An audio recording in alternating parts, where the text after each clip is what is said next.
Adult comedy movie મસ્તી ફ્રેન્ચાઇઝીની આ ચોથી મૂવી મસ્તી 4। હેલો મિત્રો, હું છું અમિત, તમે જોઈ રહ્યા છો સિનેમા શો। સિનેમા શો પર આજે વાત કરવી છે મસ્તી 4 ફિલ્મ વિશે।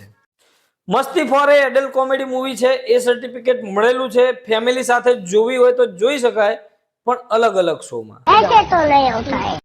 ફિલ્મ વિશે વાત કરીએ આ વિડીયોની અંદર એ પહેલા ચેનલને સબસ્ક્રાઇબ જરૂર કરી લેજો, કેમ કે નવી નવી ફિલ્મોના રિવ્યુ આ ચેનલ પર આવતા રહેશે।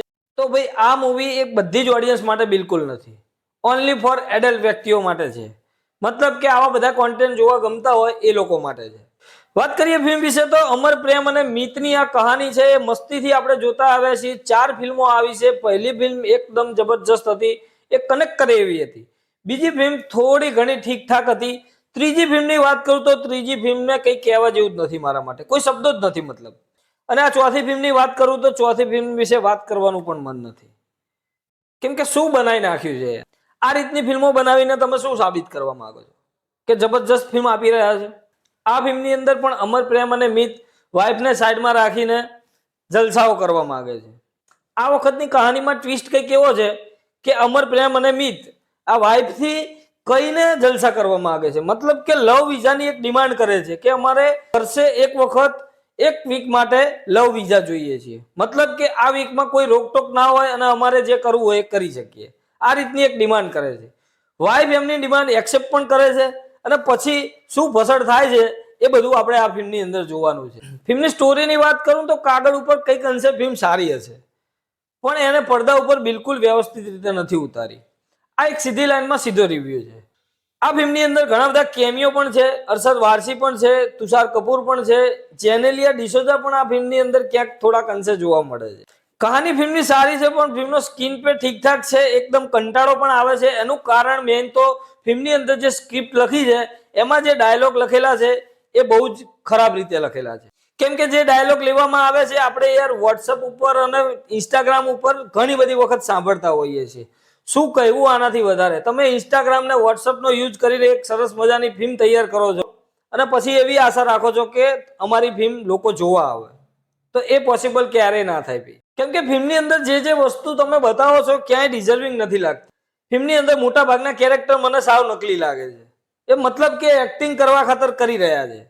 જાનવર વાળો સીન જુઓ તમે, એના વીએફએક્સ, એ વીએફએક્સ એકદમ તુચ્છ લેવલના, શું કહીએ આપણે એને, એના કરતા તો કોઈ વિડીયોની અંદર વીએફએક્સ સારું કરી નાખતા છે। એના સોંગની વાત કરું તો વારે વારે સોંગ આવે છે, પણ કોઈ મતલબ વગરના સોંગ છે। આ એક સોંગ મને ગમ્યું છે, શરૂઆતથી કંઈ ખાસ કન્વિન્સિંગ લાગતું નથી, કેરેક્ટર બધા નકલી જેવા લાગે છે, ક્યાંય આપણને સેટલ થતા નથી લાગતા ફિલ્મની અંદર।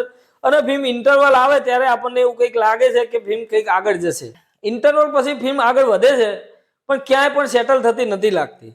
હા, લાસ્ટમાં જે સીન આવે છે અમુક એ આપણને થોડા પ્રભાવિત કરે છે, ખાસ નહીં, થોડા ઘણા। ફિલ્મની અંદર જે ડાયલોગ લેવામાં આવે છે બહુ નીચા લેવલના ડાયલોગ છે। આવા ડાયલોગો આપણે ગ્રુપમાં, ફ્રેન્ડ ગ્રુપમાં પણ સાંભળતા હોઈએ છીએ, એવા ડાયલોગ ઉઠાવીને નાખી દીધા છે। ઇન્સ્ટાગ્રામના તો આખા વિડીયો ઉઠાવીને નાખી દીધા છે, એવું કેવું હોય તો કહી શકાય। જે હોટલ વાળો સીન હતો એ ઘણી બધી વખત જોઈ ચૂક્યા છીએ। એક તો ફિલ્મની અંદર કઈ લોજિક લગાડવાનું નથી, અને આવી ફિલ્મોમાં લોજિક લગાડવાનું પણ ના હોય, પણ આપણને હસવું તો એટલીસ્ટ આવવું જોઈએ ને, હસવું ક્યાંય પણ નથી આવતું એટલું બધું। હા, અમુક કોમેડી પંચીસ આપણને થોડું ઘણું હસાવી જાય છે। ફિલ્મમાં એક્ટિંગની વાત કરું તો વિવેક ઓબેરોય, રીતેશ દેશમુખ, આફતાબ શિવદાસાની, આ ત્રણેય લોકો ફિલ્મની અંદર એક્ટિંગ કરે છે, બસ એ કરે છે, એ જ આપણે જોવાનું છે। ખાસ કઈ એટલા પ્રભાવિત એક પણ કેરેક્ટર નથી કરતું। હા, રીતેશ દેશમુખના ચહેરાના હાવભાવ ક્યાંક કામ કરી જાય છે। ત્રણેયની વાઇફના કેરેક્ટરની વાત કરું તો એક રીતેશ દેશમુખની વાઇફનું કેરેક્ટર ક્યાંક ને ક્યાંક એની સ્ક્રીન પ્રેઝન્સ સારી આપણને દેખાય છે।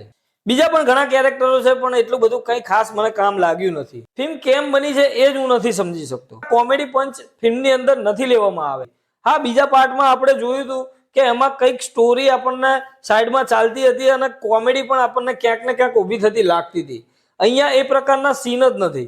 લાસ્ટની અંદર બહુ બધું કરવાનો ટ્રાય કર્યો છે, પણ એમાં પણ મને ફેલ લાગ્યા। ઓલ ઓવર હું ફિલ્મ વિશે વાત કરું તો આ ફિલ્મને હું એકદમ વાહિયાત ફિલ્મ કહીશ, કેમ કે મને બિલકુલ નથી ગમી। તમે જો એવું લાગતું હોય તો તમે એકવાર ટ્રાય કરીને જોઈ શકો છો કે ફિલ્મ કેવી છે। બાકી ફિલ્મની અંદર કંઈ લેવાનું નથી, આ સીધી ભાષામાં। મને ટ્રેલરથી આશા નથી જ, પણ છતાં પણ આટલી નીચી જશે એ તો મેં નહોતું ધાર્યું। ઠીક છે, દરેક મેકરની ચોઈસ હોય છે એમની રીતે ફિલ્મ બનાવવાની, પણ આપણને શું ગમે એ આપણે નક્કી કરવાનું હોય. ઠીક છે, તમારી ચોઈસ છે. મને ફિલ્મ બિલકુલ નથી ગમી, તમને ગમે તો એકવાર ટ્રાય કરી શકો છો. સિનેમા શો તરફથી આ ફિલ્મને હું 1 સ્ટાર આપીશ. મળીએ મિત્રો નેક્સ્ટ વિડીયોમાં નવી ફિલ્મ સાથે સિનેમા શો પર.